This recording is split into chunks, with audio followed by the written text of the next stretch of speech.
할렐루야. 예수 믿는 게 행복하십니까? 정말요? 갑자기 행복하다고 여러분이 아멘 하시는 바람에 제가 살짝 당황을 했습니다. 도대체 예수 믿는 게 뭐가 그렇게 행복할까라는 생각 때문에요. 예수님을 믿는다는 게 여러분 힘든 일인가요? 쉬운 일인가요? 앞의 질문과 별 다르지 않는데 예수 믿는 게 쉬운가요? 힘든 일인가요? 쉽지는 않습니다.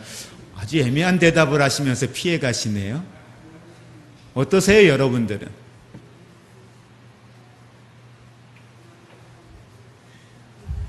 예수 믿는 게 힘들어요. 왜 힘들까요? 예수 믿는 게. 예수 믿으면 행복한데 예수 믿는 게 힘들어요. 근데 그게 사실이에요. 예수를 믿기 이전에는 그냥 내가 좋은 것 하며 살면 됐어요. 누가 뭐라 그럴 사람이 없어요. 예수 믿기 전에 했던 행동이 그전에는 죄가 되지 않았어요. 그런데 예수를 믿으면서 그게 죄가 돼요. 예수를 믿기 전에는 그게 불편한 일이 아니었어요. 그런데 예수를 믿으면서 이게 불편한 일이 됐어요. 예수 믿기 전에는 가도 전혀 문제가 안 됐어요. 그런데 예수를 믿고 나니 그곳을 가려고 하니 이게 불편한 장소가 되어졌어요. 예수 믿기 전에는 세상의 법 앞에, 세상의 윤리 앞에 괜찮으면 괜찮은 거였어요. 그러나 예수를 믿고 나서 예수 그리스도 안에, 하나님의 말씀 안에 우리가 머물면서 우리에게는 세상의 법과 다른 하나님의 법, 하나님의 말씀의 법이 우리 안에 있어서 그 말씀의 법이 우리의 삶의 기준이 되고 우리의 삶의 비전이 되다 보니 어느 순간 내가 예전에 입었던 옷, 예전에 내가 가졌던 가치, 예전에 가졌던 그 삶의 습관들이 조금씩 불편해지기를 시작한 거죠. 그러니 예수 믿는다는 건 우리에게 결코 쉬운 일만은 분명히 아닌 것 같습니다. 왜냐하면 너무도 많은 유혹이 있어요.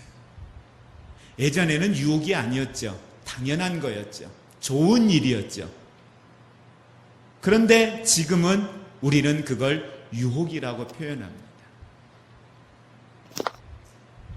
왜? 그 유혹이라고 내가 느낄 때에는 그걸 붙들면 내게 어떤 유익이 생기거든요. 그걸 붙들면 나를 좋게 만들거든요. 그걸 붙들면 내게 이익이 되거든요. 그래서 우리는 그걸 유혹이라고 표현합니다.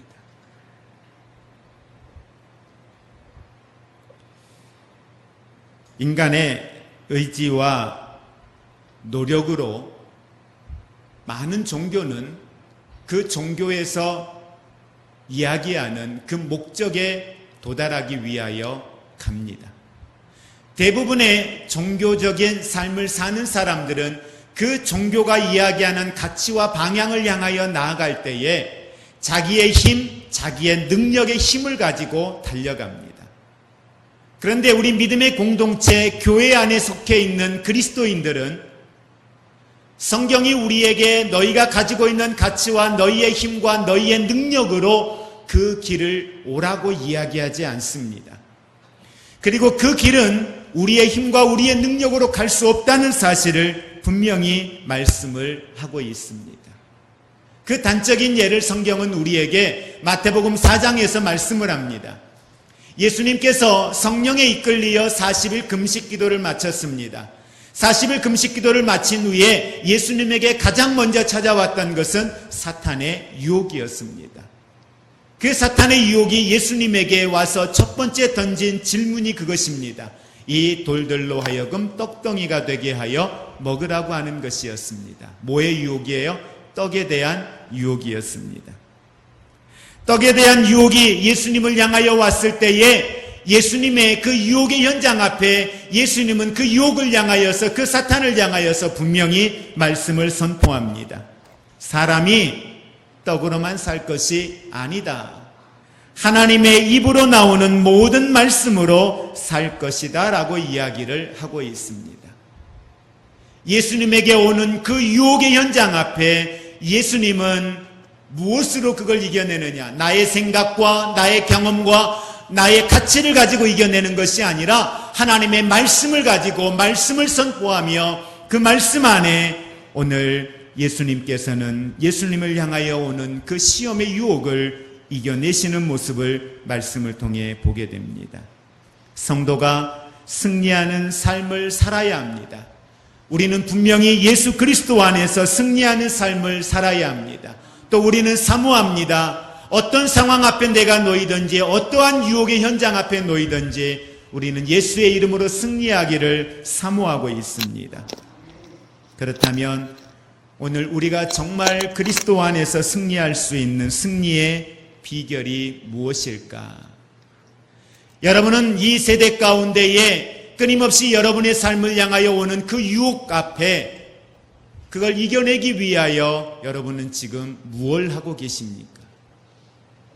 또 오늘 말씀은 우리에게 성도들이 이 세대를 살면서 어떻게 하면 승리의 삶을 살 수 있을 것인가 말씀을 통해서 이야기하는데 우리는 그 말씀들을 묵상하는 가운데 그 말씀이 우리의 삶의 능력이 될 수 있기를 주님의 이름으로 축복을 드립니다. 오늘 이 말씀의 내용의 가장 큰 포인트는 그겁니다. 말씀에 대한 우리의 태도입니다. 여러분은 하나님의 말씀을 읽습니다. 여러분은 하나님의 말씀을 듣고 있습니다. 여러분은 그 하나님의 말씀을 공부합니다. 그리고 그 말씀을 삶의 현장으로 가지고 갑니다. 오늘 여러분들이 하나님의 말씀에 대하여 나는 어떤 자세로 오늘 예배의 말씀을 듣고 있는가, 말씀을 읽고 있는가, 우리 자신을 함께 돌아보면서 함께 은혜 나누는 시간이 되기를 원합니다. 오늘 본문에 있는 말씀의 내용에 보면 두 가지의 삶의 방식을 이야기하고 있습니다. 하나는 떡을 따라 사는 인생이고요. 하나는 떡을 따라 사는 것이 아니라 하나님의 말씀을 따라 사는 인생입니다. 떡을 따라 산다는 건 단순히 음식을 이야기하는 건 아닙니다. 여기에서 이야기하는 떡이 상징하는 것은 유혹입니다. 이 유혹은 인간의 경험과 우리의 능력과 우리의 합리성과 우리의 의지를 가지고 우리의 이성을 가지고 살아가는 삶을 이야기합니다. 왜 사탄이 예수님께 돌이 떡이 되게 하라 유혹하였을까요? 그것이 단순히 식욕에 대한 유혹이었을까요? 저는 개인적으로 그것이 예수님에게 대하여 식욕에 대한 유혹이라고 생각하지는 않습니다. 이미 사탄은 예수님이 하나님의 아들이요 메시아라고 하는 사실을 알고 있습니다. 예수님이 이 땅에 오신 목적도 알고 있습니다. 그런 예수님을 향하여서 40일 금식기도 후에 돌이 떡이 되게 하여 그것을 먹으라고 이야기하였을 때에 이 사탄의 유혹의 가장 중요한 건 첫 번째 유혹과 두 번째, 세 번째 유혹을 종합적으로 들여다보면 그 안에 사탄의 유혹의 의미가 무엇인지를 우리는 알 수가 있습니다. 내가 하나님의 아들이거든. 돌이 떡이 되게 하라. 이 말은 예수님의 정체성과 예수님의 삶의 방식에 대하여 노크를 해보는 것입니다. 다시 말하면 내가 이 세상에 올 때에 메시아로 오지 않았느냐, 구원자로 오지 않았느냐, 너가 이 땅에서 이루기를 원하는 게 무엇이냐, 사람들을 구원하는 거 아니야? 그러면 사람들이 너를 많이 따라야 되잖아. 너가 누구인지를 알아야 되잖아. 그러려면 사람들이 너가 누구인지를 알기를 원한다면 이 돌이 떡이 되게 하여 먹는다면 사람들이 너를 많이 따르지 않겠니? 이 유혹을 지금 하고 있는 것입니다. 그리고 너가 행하는 그 아름다운 사역을 통하여서 많은 사람들이 너의 능력을 보면서 열광하며 너를 향하여서 찬양하며 너를 향하여 예배하며 너를 향하여 많은 사람들이 다가오는 것. 그러면 좋잖아. 그러니 이 돌을 떡이 되게 하여 먹으라고 유혹을 하는 것입니다. 그러나 예수님은 사람이 떡으로만 살 것이 아니라 하나님의 입으로 나오는 말씀으로 산다라고 말씀을 선포합니다. 그리스도인의 삶 자체가 말씀의 능력이 없이는 불가능한 인생입니다. 여러분, 왜 우리 그리스도인들에게 말씀의 능력이 없이는 불가능한 삶이라고 성경은 이야기할까? 야고보서 오늘 우리가 1장 지난주에 보았던 18절에 있는 말씀 같이 한 목소리로 합독하겠습니다. 그가 그 피조물 중에 우리로 한 천 열매가 되게 하시려고 자기의 뜻을 따라 진리의 말씀으로 우리를 낳으셨느니라. 아멘. 성도가 누굽니까? 저와 여러분이 누굽니까? 진리의 말씀으로 새롭게 된 존재들입니다. 그리스도인은 진리의 말씀으로 새롭게 태어난 사람들입니다. 진리가 없이는 결코 살 수 없는 존재, 그게 바로 저와 여러분입니다. 그러면 여러분, 진리가 무엇입니까? 진리는 말씀입니다. 왜 많은 그리스도인들의 삶에서 실패와 좌절과 패배를 경험하게 됩니까? 바로 그건 말씀으로 태어난 존재인데 사람들이 자꾸만 떡으로 살아왔던 삶의 방식을 포기하지 않기 때문이라는 사실입니다. 새 포도주는 분명히 성경은 새 부대에 담으라고 말씀을 하고 있습니다. 그리스도인은 성령 안에서 새 포도주가 된 존재입니다. 그렇다면 새 포도주를 담을 수 있는 새 가죽 부대, 그게 뭡니까? 바로 그러기 위해서 우리에게는 새로운 삶의 방식이 필요합니다. 과거에 내가 예수를 믿기 이전의 삶의 방식 가지고는 이제 되지 않는 것입니다. 옛 습관과 떡으로 살아왔던, 떡이 중심이 되었던 내 가치와 내 정체성이, 내 경험이 중심이 되었던 이 삶의 자리를 이제는 벗어나야 합니다. 새로운 삶이 필요한데 바로 그 새로운 삶의 방식이 뭡니까? 말씀입니다. 말씀으로 사는 법을 배워야 합니다. 말씀으로 사는 법을 배울 때만이 그리스도인의 삶에서 진정한 승리와 영광의 기쁨을 맛볼 수 있다는 사실을 여러분 믿으시기를 바랍니다. 그러면서 오늘 19절부터 20절 우리 말씀 같이 합독하겠습니다. 내 사랑하는 형제들아, 너희가 알지니 사람마다 듣기는 속히하고 말하기는 더디하며 성내기도 더디하라. 사람이 성내는 것이 하나님의 의의를 이루지 못함이라. 18절 뒤에 사실은 19절과 20절에 있는 말씀보다는 21절에 있는 말씀이 나오는 게 문맥상으로는 더 정확합니다. 그래야 문맥이 끊기지 아니하고 말씀이 연결이 되거든요. 그런데 19절과 20절의 이 말씀이 이 18절과 21절 사이에 들어있는 가장 큰 이유가 무엇인가? 바로 그건 떡으로 사는 인생과 말씀으로 사는 인생의 모습이 어떻게 우리의 삶에 다르게 나타나는지에 대한 비교를 이 19절과 20절에서 이야기를 해주고 있습니다. 19절과 20절은 언어에 대한 이야기입니다. 언어가 뭡니까? 우리 안에 무엇이 담겨져 있느냐? 그 사람 안에 있는 가치와 그 사람 안에 있는 정체성이, 그 사람 안에 있는 인격이 그대로 드러나는 게 바로 언어입니다. 그래서 어떤 말을 하느냐, 그 사람의 말을 분석해 보면 그 사람이 어떤 성향의 사람인지를 알 수 있습니다. 어떤 사람은 끊임없이 부정적 말을 합니다. 어떤 사람은 끊임없이 힘든 이야기를 말합니다. 내 상황에 긍정적이고 내 상황에 좋은 이야기가 아니라 내 상황에 부정적인 이야기, 내 상황에 힘든 이야기, 이 이야기들만을 합니다. 맞습니다. 내가 힘든 건 맞아요. 내가 불편한 건 맞아요. 내가 고통 가운데 있는 건 맞아요. 사실입니다. 그런데 그 상황 가운데 나와 함께 하시는 하나님이 계십니다. 그 상황 가운데 나를 돕는 자 가운데 계신 하나님이 계십니다. 우리에게 믿음이 있다면 우리의 입술에서 나오는 말들은 우리의 상황과 환경을 뛰어넘는 언어들이 나와야 맞을 것입니다. 한 사람의 인격과 내면을 보여주는 이 언어가 어떤 언어를 내 삶 가운데 사용하고 있는가. 그래서 상대방의 인격과 가치관을 알 수 있는 가장 빠른 것, 바로 그건 그 사람의 입술에서 나오는 말들입니다.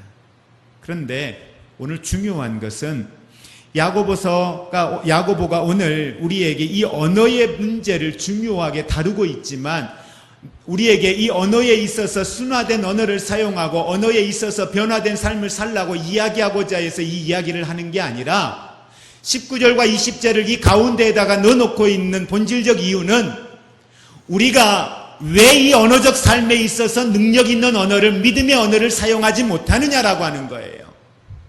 그 이유가 바로 오늘 우리에게 말씀의 부재 가운데에 있다라고 하는 사실입니다.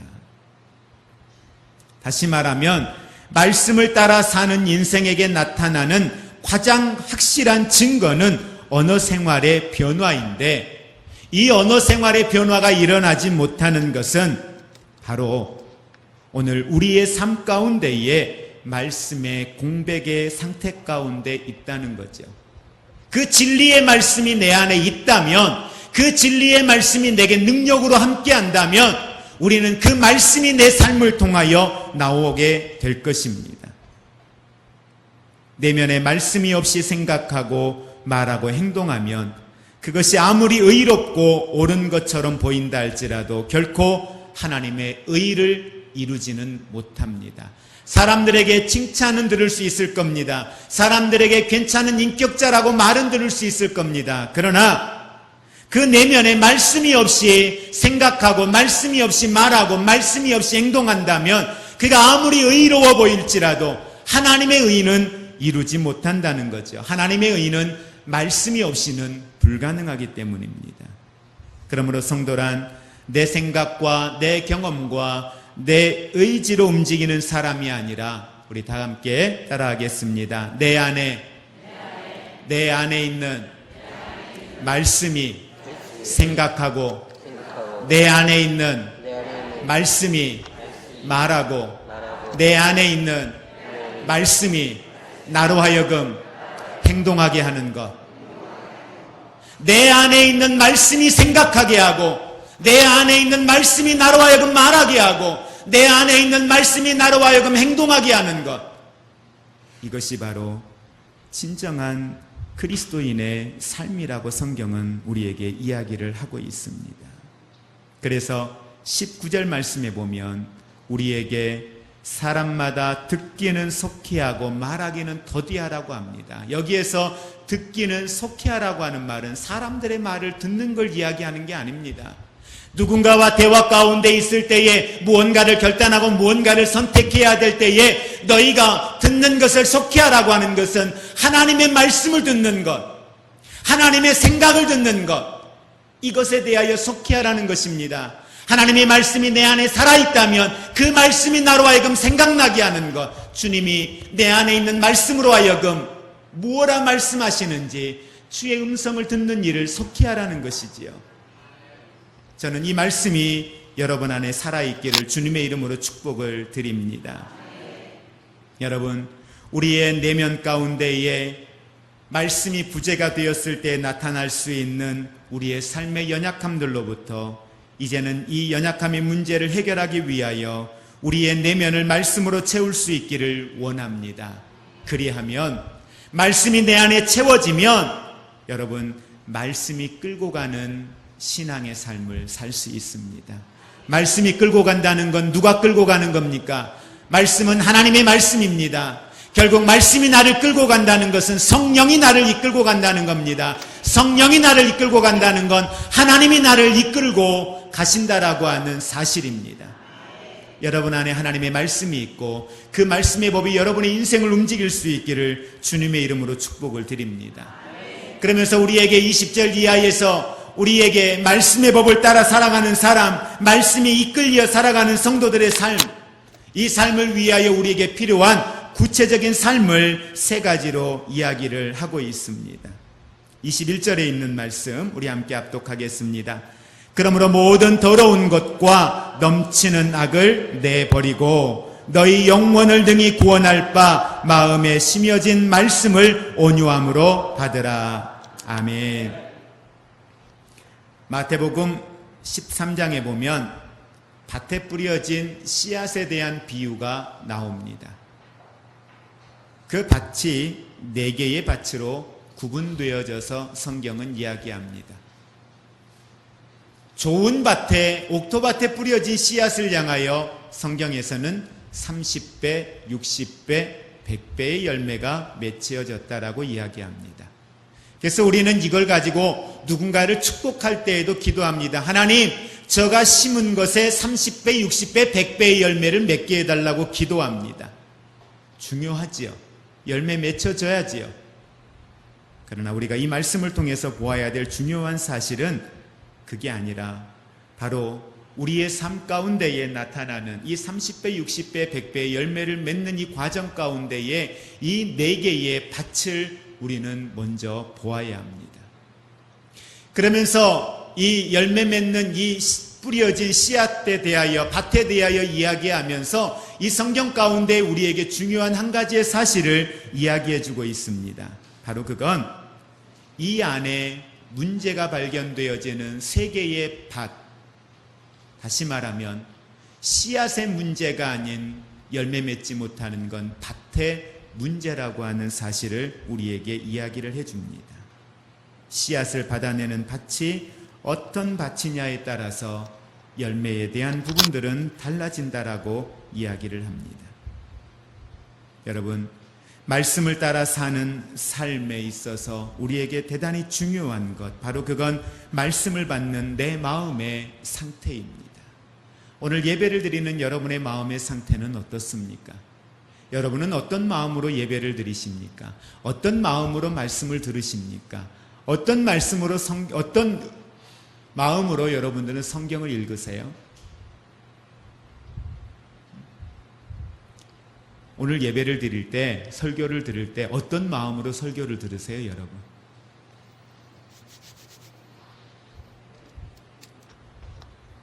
예? 어떤 마음으로 설교를 들으세요?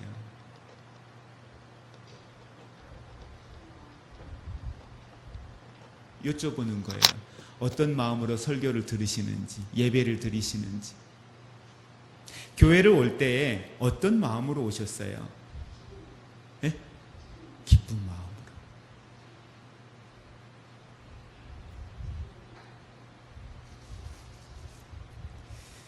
여러분, 길가밭, 돌짝밭, 가시밭 열심히 뿌려보았는데 열매가 안 맺혀요. 20년, 30년을 씨앗을 뿌렸는데 하나님의 말씀은 살았고 운동력이 있다고 하는데 어떤 사람은 그 말씀의 씨앗이 떨어지면 그 말씀의 씨앗이 안에 열매로 맺혀져서 생각하는 게 바뀌고 말하는 게 바뀌고 삶의 가치가 바뀌고 가던 삶의 방향이 바뀌는데 20년, 30년을 믿었는데 그동안 내가 들은 내 이 안에다가 뿌려놓은 말씀의 씨앗이 얼마인데 그 말씀이 생명이라고 하는데 그 말씀이 능력이라고 하는데 그 말씀이 살았다고 하는데 어떠세요? 여러분 안에 지금까지 뿌려졌던 말씀의 씨앗들이 어디 있으세요?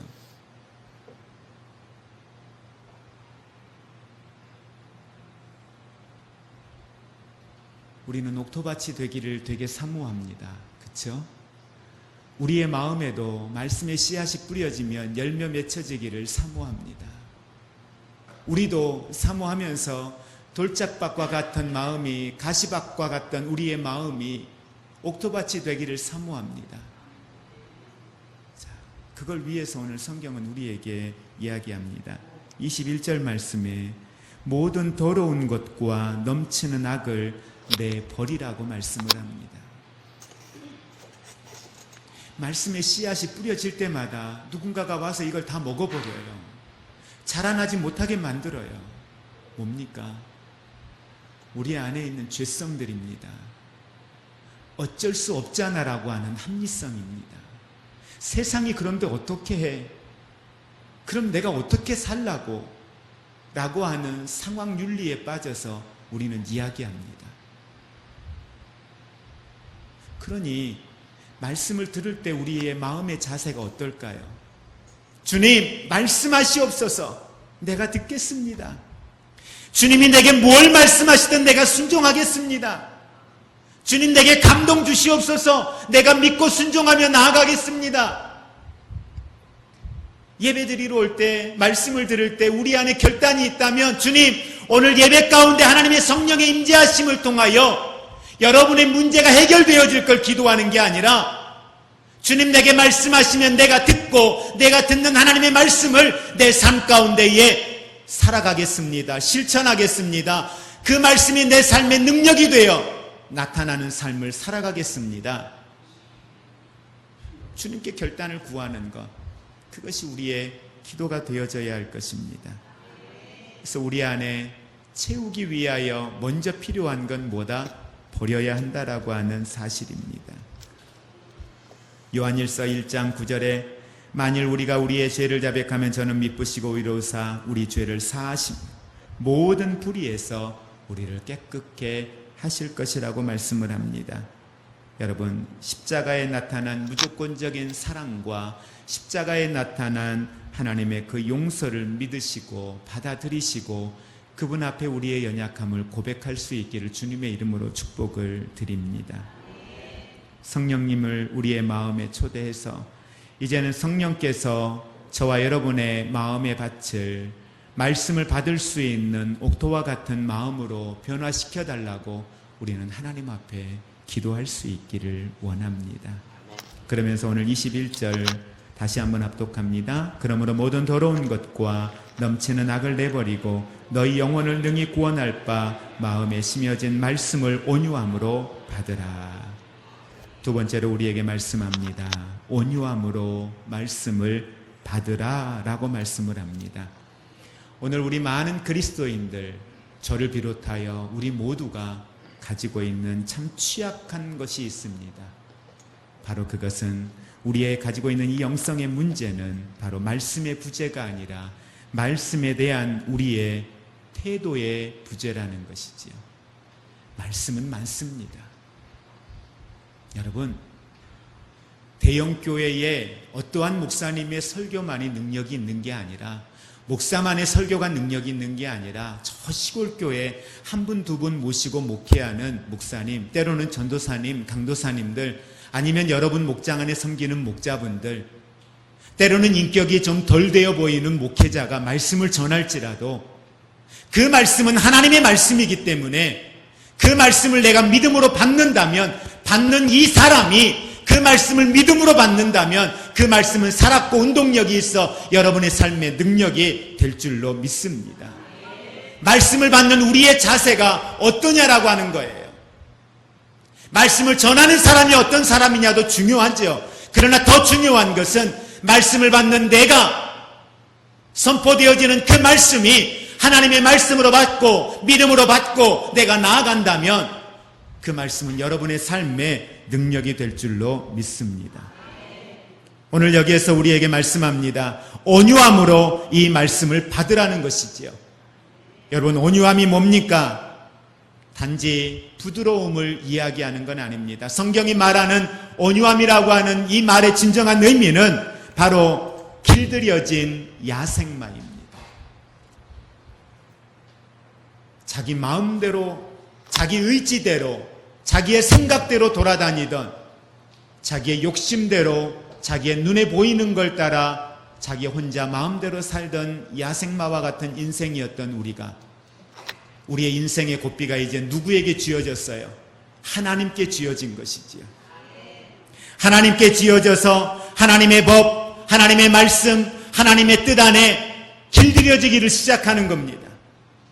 우리의 가치가, 우리의 인격이 그 말씀에 길들여지면서 그분의 뜻과 합한 자가 되어지는 것입니다.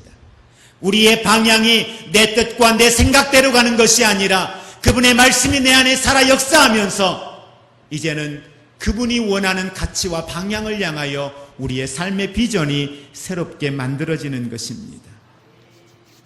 그래서 온유함이란 내 인생의 고삐를 잡으신 그 하나님의 손 아래에 온전히 복종하며 살아가는 것입니다. 내 생각이 있습니다. 내 힘이 있습니다. 내가 원했던 삶의 방향이 있습니다. 그러나 그러한 모든 생각과 방향을 죽이고 말씀이 가라 하는 곳을 향하여 가는 것, 이게 바로 온유함입니다. 여러분, 우리는 그 온유함으로 뭐 하라고요? 말씀을 받으라는 거예요. 주님 말씀하십시오. 내가 가겠습니다. 여러분, 무언가를 선택해야 될 때 우리 기도합니다. 그때 우리는 기도할 때, 말씀을 들을 때 우리의 마음의 자세는 응답하시면 내 하나님, 이해되지 않아도 내 하나님, 계산되지 않아도 내 하나님, 그분의 손에 붙들리면, 그분이 말씀하시는 대로 순종하고 가면 그분이 책임져 주실 줄 믿습니다. 그리고 우리에게 22절에 있는 말씀 함께 합독하겠습니다. 너희는 말씀을 행하는 자가 되고 듣기만 하여 자신을 속이는 자가 되지 말라. 말씀을 따라 사는 우리의 삶을 방해하는 것들이 있는데 바로 그것은 말씀을 모르는 것이 아니라 말씀을 아는 것에 머물러 있는 것입니다. 말씀은 알아요. 여러분들 이미 우리가 설교 말씀들 얼마나 많이 들었습니까? 성경도 여러분 읽으시잖아요. 근데 우리가 성경을 얼마나 많이 압니까? 그렇죠? 근데 거기에 머물러 있는 거예요. 그리스도인들에게 빠질 수 없는 대단히 우리에게 있는 연약함들, 그 연약함 중에 하나가 말씀을 아는 자리에 머물러서 그 이상 진보된 모습을 보이지 못한다라고 하는 사실입니다. 그래서 오늘 23절에서 25절에 있는 말씀 우리 함께 합독해 보겠습니다. 누구든지 말씀을 듣고 행하지 아니하면 그는 거울로 자기의 생긴 얼굴을 보는 사람과 같아서 제 자신을 보고 가서 그 모습이 어떠했는지를 곧 잊어버리거니와 자유롭게 하는 온전한 율법을 들여다보고 있는 자는 듣고 잊어버리는 자가 아니요 실천하는 자니 이 사람은 그 행하는 일에 복을 받으리라. 아멘.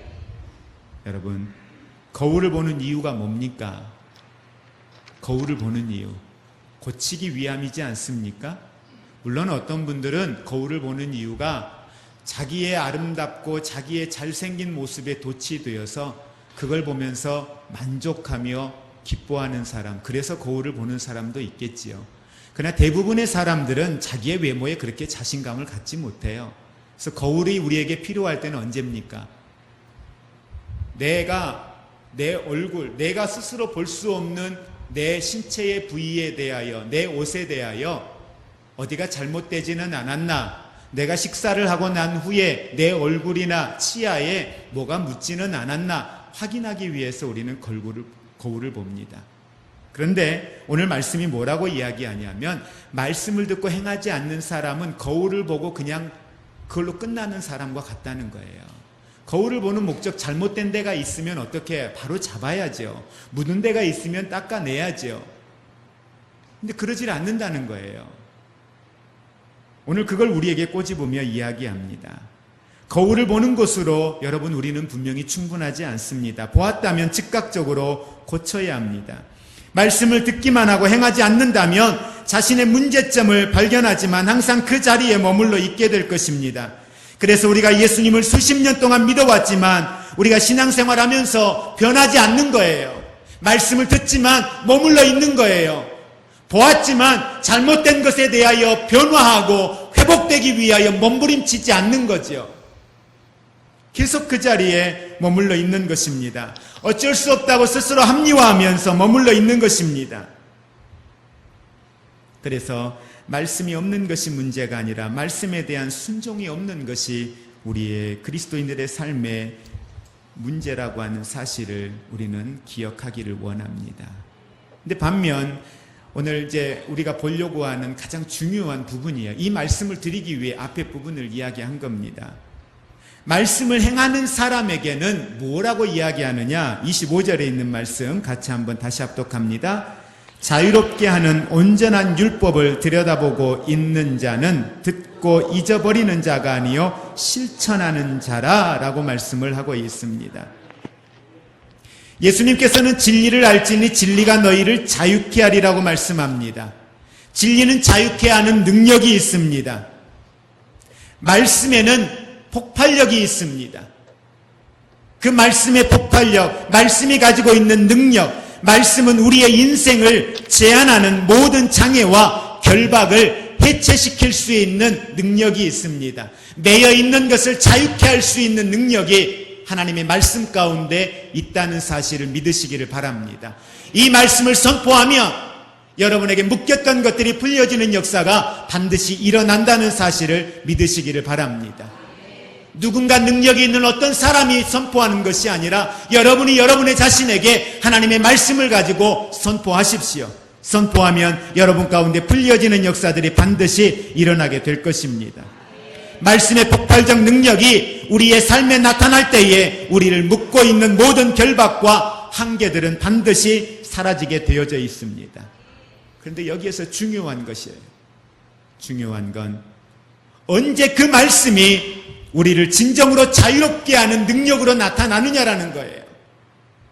언제 그 말씀이 내게 폭발력 있는 다이나마트와 같은 그러한 능력으로 내 삶 가운데 나타나느냐는 거예요.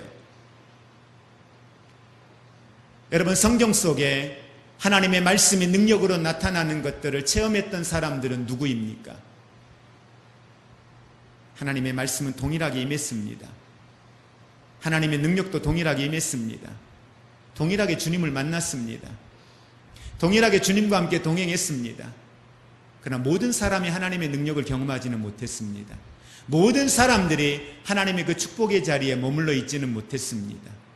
어떤 이들은 약속의 말씀을 붙들고 나왔지만 광야 가운데의 시체가 될 수밖에 없었습니다. 그러나 그 중에 소수의 어떤 사람들은 광야를 지나서 하나님이 약속하신 가나안 땅까지 들어갔습니다. 어떤 사람의 인생에는 아직도 요단강 앞에서 기도합니다. 하나님 이 요단강을 갈라지게 해달라고 기도합니다. 어떤 사람은 아직도 여리고성 앞에서 하나님 내가 가나안을 가야 되겠는데 이 여리고성 때문에 내가 못 갑니다. 여리고성 앞에서 아직도 가나안을 바라보면서 신앙생활을 20년, 30년 해도 그 여리고성 앞에 아직도 서 있습니다. 여리고성 앞에까지 오는 믿음은 있었는데 여리고성을 뛰어넘는 믿음이 아직 없네요. 홍해바다를 건너는 믿음까지는 있었습니다. 그건 이스라엘 백성들의 믿음이 아니었습니다. 모세 한 사람의 기도를 통하여 하나님이 그의 기도를 들으시고 하나님이 그들을 긍휼히 여기시어서 홍해바다를 가르신 거예요. 여러분 또 보실래요? 요단강 앞에서 여호수아가 하나님 앞에 기도합니다. 그런데 어떨 때 기도의 응답이 이루어졌습니까? 이스라엘 백성들의 전체의 순종이 아니었습니다.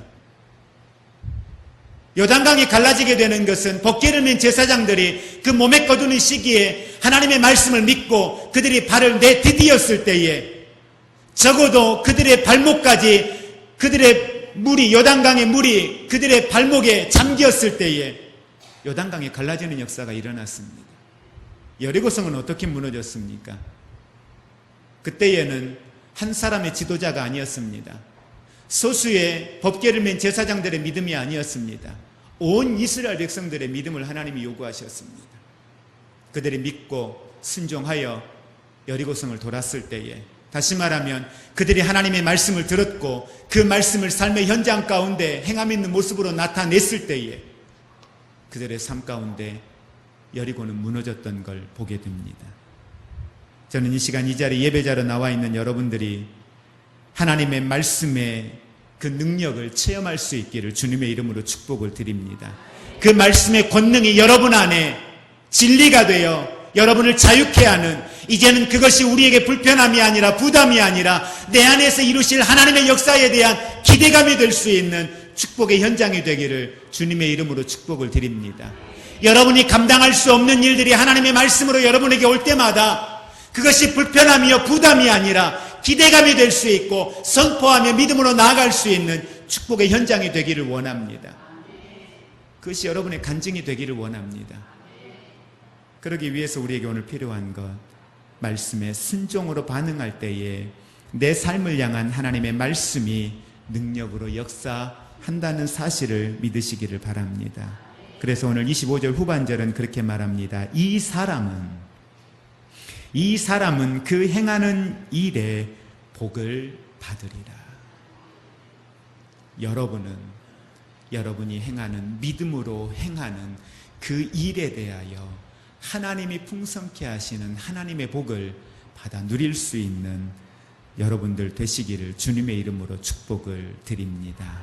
삶으로 증인되는 그리스도인들 되시기를, 말씀이 여러분의 삶의 능력이 되어 말씀이 어떻게 우리의 삶에 성취되어지는지, 말씀이 어떻게 진리가 되는지 여러분의 삶의 현장에서 체험하며 간증하는 저와 여러분 되시기를 주님의 이름으로 축복을 드립니다.